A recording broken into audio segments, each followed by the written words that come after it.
Olá, amigos!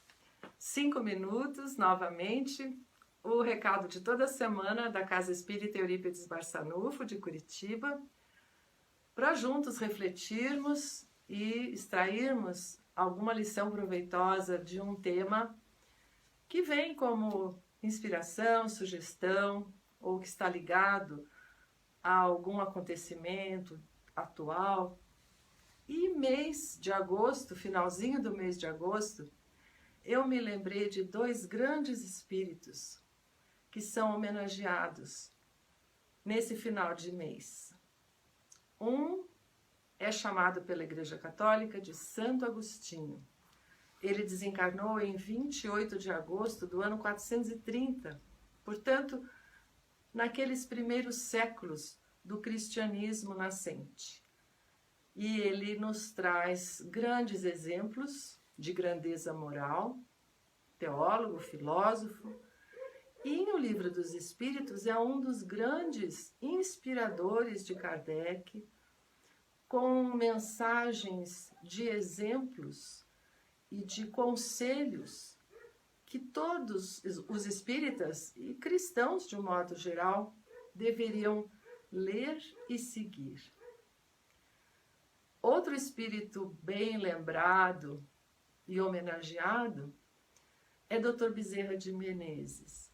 Dr. Bezerra de Menezes nasceu em 29 de agosto de 1831.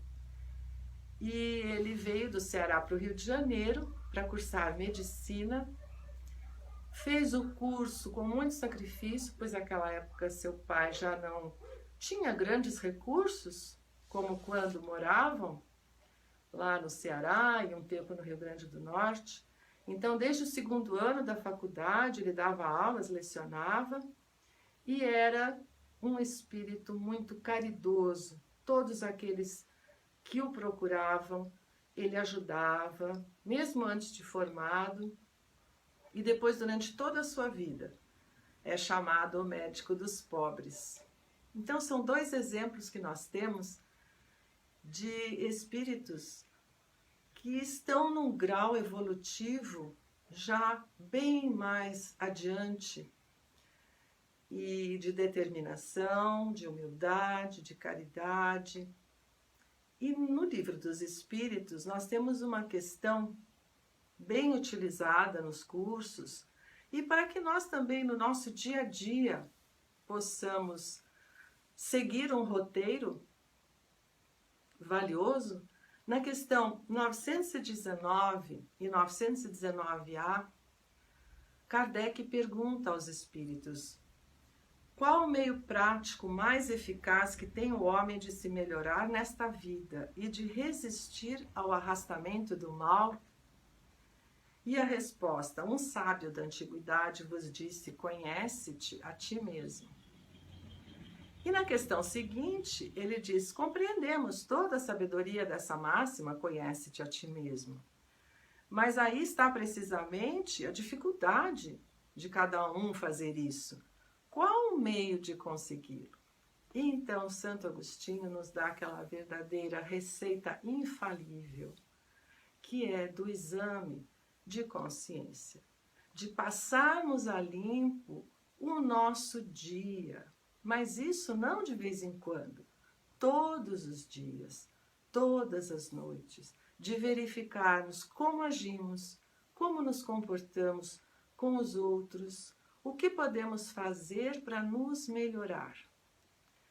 E para descobrir o que fazer para nos melhorar, precisamos fazer essa análise bem neutra, bem imparcial, e nos conhecermos, porque senão como é que nós vamos perceber onde falhamos e no que temos que melhorar? Então, Santo Agostinho, nestas duas respostas, nos dá grandes conselhos. E ele diz assim: quando estiverdes indecisos sobre o valor de uma das vossas ações, perguntai como a qualificaríeis se praticada por outra pessoa. Se a censurais nos outros, ela não poderia ser mais legítima caso fosseis o seu autor, Porque Deus não usa de duas medidas na aplicação da sua justiça. Porque nós temos mesmo aquela tendência a sermos mais rigorosos em relação à análise dos atos, dos comportamentos alheios, e mais flexíveis, mais condescendentes quando se trata das nossas ações. E ele está dizendo, a medida de Deus é uma só para todos. E ele prossegue, Deus muitas vezes os coloca, falando dos inimigos, ao vosso lado como um espelho, a fim de que sejais advertidos com mais franqueza do que o faria um amigo. Mais um conselho bem útil, porque quantas vezes nós ouvimos de alguém que não gosta muito de nós, que pensa de uma forma diferente e é mais radical em não aceitar aquilo que falamos, muitas vezes nós desprezamos essas opiniões. E é importante que nós tenhamos a mesma atenção para o que diz um amigo que para o que diz um inimigo. Porque pode ele não ter razão, mas por vezes fala coisas que um amigo não fala. Porque o verdadeiro amigo fala quando nós estamos errados. Mas às vezes, para não nos magoar, deixa passar alguma coisa. Então vamos refletir um pouquinho nos ensinamentos de Santo Agostinho, lembrando desses dois espíritos, Santo Agostinho e Dr. Bezerra de Menezes, como dois exemplos que nós temos para fazer um roteiro da nossa vida. Ambos pautaram as suas vidas e seu comportamento nos ensinamentos de Jesus.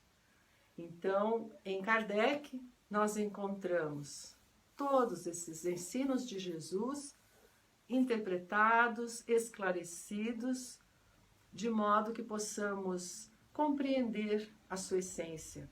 É como diz o Cosme Massi, estudar Kardec para entender Jesus. Fica então o recado desses 5 minutos de hoje, com o desejo de um ótimo fim de semana, uma excelente semana também, e que possamos novamente estar juntos semana que vem, para mais 5 minutos, o recado semanal da Casa Espírita Eurípides Barçanufo de Curitiba. Até lá!